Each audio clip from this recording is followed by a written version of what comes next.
至今还记得我小时候用来玩游戏的是一台熊猫牌的黑白电视机，虽然游戏简单啊，画面粗糙，但它依然让我有个愉快的童年回忆。我的游戏人生也伴随着科技的发展一路走过来，从雅达利、任天堂 FC 到如今的 PS5。是一个都没少，电视也从黑白到彩色，尺寸也越来越大。而如今主机游戏画质电影化，越来越贴近真实世界，我也早已不满足电视的尺寸大小，在我有限的空闲时间内呢，我想要极致的体验，而帮我实现沉浸式体验的，就是我最近收到的这台明基 X3000投影仪。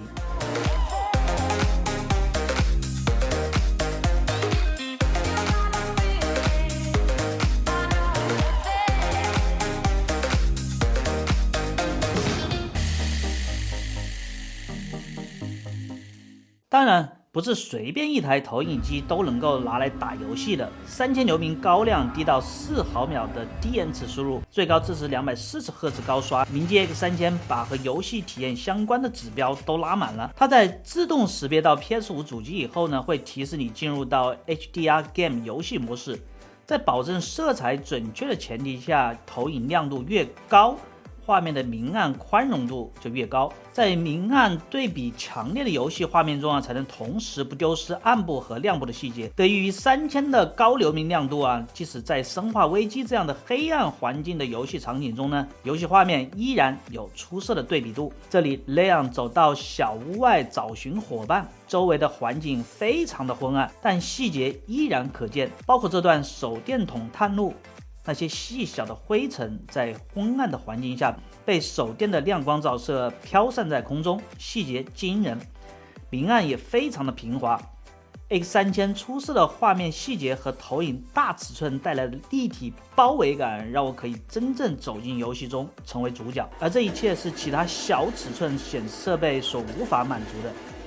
在硬刚了几天通关后呢，这几天刚好赶上索尼第一方3A 游戏《漫威蜘蛛侠2》的发售，它可以说是目前体现了 PS5 真正性能的超级大作了。为了不暴殄天物啊，我当然是要打开我的明基 X3000了。蜘蛛侠2不但好玩，画面也是顶级的，4K 60帧 HDR 画面下准确的色彩、逼真的光影效果，完全可以当一部 CG 电影来看，相当有代入感。这段两人协作一同攻击大 boss 的场景，让我更是惊掉了下巴。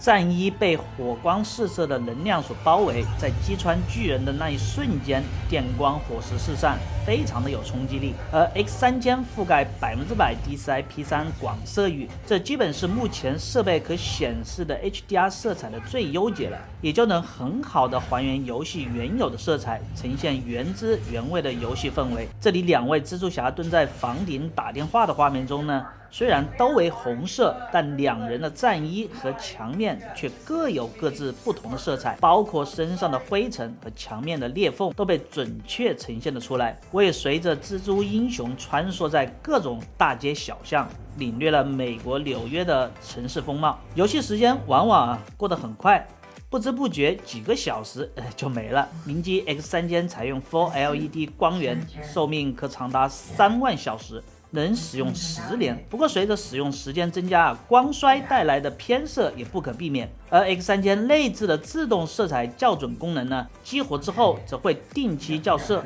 随时获得开箱即用的好色彩。分辨率方面 ，X3000虽然是抖 4K 啊，但在2万内啊这个价位带，它的画面已经是很接近原生 4K 了。这也得益于它使用了德州仪器0.65的大底芯片，0.65寸相比0.47寸的芯片可获得更接近原生 4K 的细腻分辨率表现，可以从这个测试图中感受出来。那作为专业游戏投影，明基 X3000的 HDR 游戏模式下呢，还内置了3种不同的游戏类型。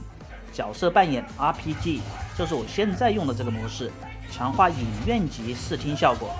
FPS 第一人称射击游戏，对暗场细节和环境音做了一些优化，再配合打开快速模式，可在 1080p 分辨率下呢达到240赫兹的刷新率，4.16毫秒的低延迟输入，开枪都比人快一步。在 SPG 模式下呢，有更多的色彩细节和临场感十足的现场人声。说的声音，明基 X3000内置了一对 Trovolo 扬声器，怎么说呢？比起一般的机器内置喇叭来说还行。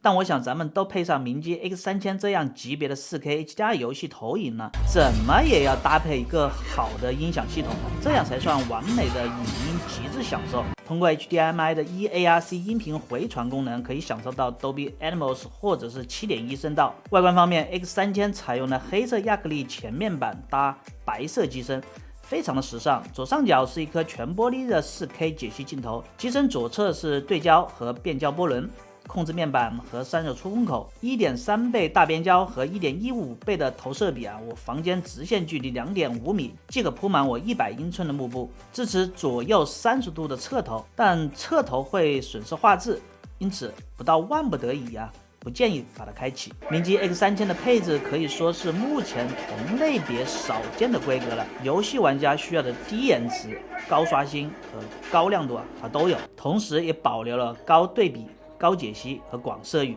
当然有可能的话呢，关机不需要2次确认就更好了，因为目前可以做到一键启动投影和主机，但不能一键联动关机，感觉上就差那么一点。总的来说，选择投影巨幕用来打游戏，在大尺寸 HDR 精美画面下呢，很容易模糊虚拟与现实世界的边界，获得更加沉浸的体验。而在 X3000 提供的立体感包裹下呢，也是真正进入到了游戏中，成为了游戏主角。关于明基 X3000 上手的体验呢，今天就到这里了。对它你有什么想说的吗？可以在评论区留言。我是小鹏，我们下次再见，拜拜。